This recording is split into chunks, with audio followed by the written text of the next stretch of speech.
Well, the leaders at the G20 summit said the $1 trillion they announced are aimed at reviving world trade and helping developing countries hard hit by the global recession. Earlier, I spoke with Dennis Howlett. He's the Canadian coordinator of the worldwide anti-poverty group Make Poverty History. Dennis Howlett, thanks for coming in. I want your reactions as someone involved in the world anti-poverty movement. When you saw the final communique and you saw the leaders making their announcement today in London, and you were just over there in London, what's your reaction to what is announced?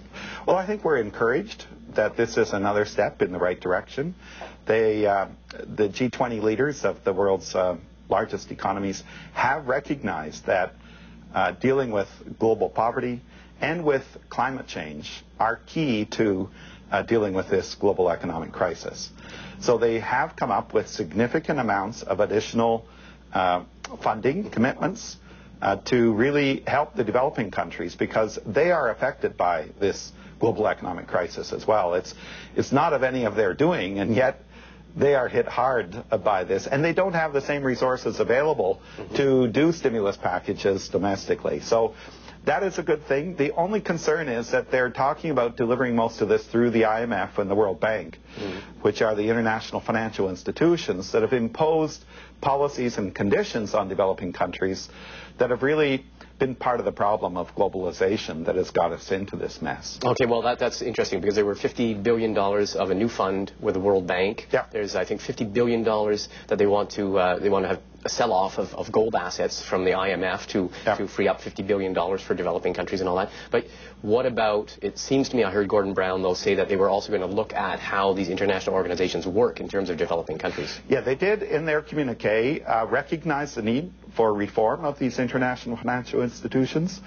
And they tasked their chairperson, British Prime Minister Gordon Brown, with coming up with proposals that would be considered at the next G20 meeting. And they're going to have another one before the end of the year to deal with it then. So they've recognized the need for reform, but the details on exactly what those are lacking.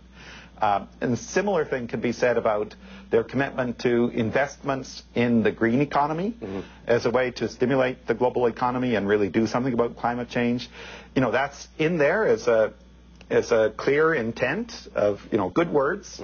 But again, the details are lacking on that. So I think they're moving in the right direction, but we want to see more as to exactly how that's going to get implemented. You sound then relatively optimistic, relatively encouraged by the outcome of the summit. A lot of people have pointed to the fact that as this global recession sets in, we were talking about the international or the world food crisis 9 months ago. Now with the world recession, all the developing countries, there's sort of a drying up, or there was a fear of a drying up of aid. You're saying that you think there still will be enough funds flowing? Well, there's still cause for concern. Real progress has been made in trying to achieve the Millennium Development Goals to reduce global poverty, extreme poverty, by half and by 2015. But the progress was in danger of being reversed by the global economic crisis and by the food crisis, and climate change is also really a serious problem. And so we're still worried about that, but I think world leaders, and here I think Gordon Brown does deserve some credit, and the new leadership that's beginning to be shown by Obama has changed the situation, and I think gives us some cause for hope that they will see that this challenge needs to be addressed, that it has to be a renewed effort to really try to deal with this crisis in order to keep moving forward on the reduction of global poverty. You mentioned the Millennium Development Goals. And Gordon Brown referred to them and said we're trying to live up to them. Glen Eagles, 2005, in Scotland, a G8 summit, they promised $50 billion a year for developing countries. $25 billion of that was supposed to go to Africa. That was nowhere near been lived up to, though. And that's right. The completion date for that was supposed to be 2010, which is the year that Canada will be hosting the G8. It looks like Canada is going to meet its commitments on that, but the concern here is that just as we're meeting that commitment, the government is now talking about redirecting aid away from Africa and away from the countries that need it most.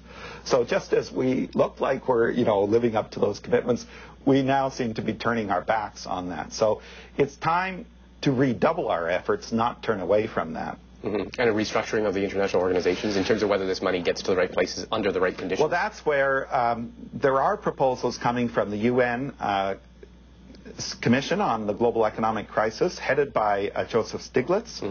And the proposals coming from there for a new financial architecture is what they're calling about, I think deserve much more attention and consideration, because it's rather than patching old institutions that have a troubled history, they're talking about some serious new kinds of institutions that would be more democratic, that would have a much better representation and accountability.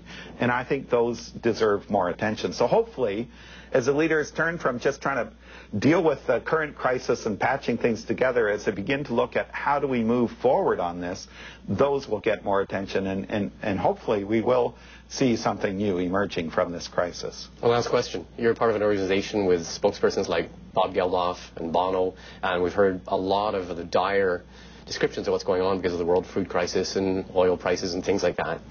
You sound like an optimist. Well, you know, we have had an unprecedented level of global mobilization. Last October, 2% of the world's population stood up to support action on global poverty that we helped to organize. And in London, there were 35,000 out in this rally on Saturday. So we do see growing public mobilization around this, and I think that's having an impact. And it is pushing world leaders. Even Stephen Harper was saying some more positive things in London than he was going into it. So I think that pressure does make a difference. And hopefully we will be able to turn things around. Okay, Dennis Howlett, thank you very much for coming in. Thank you.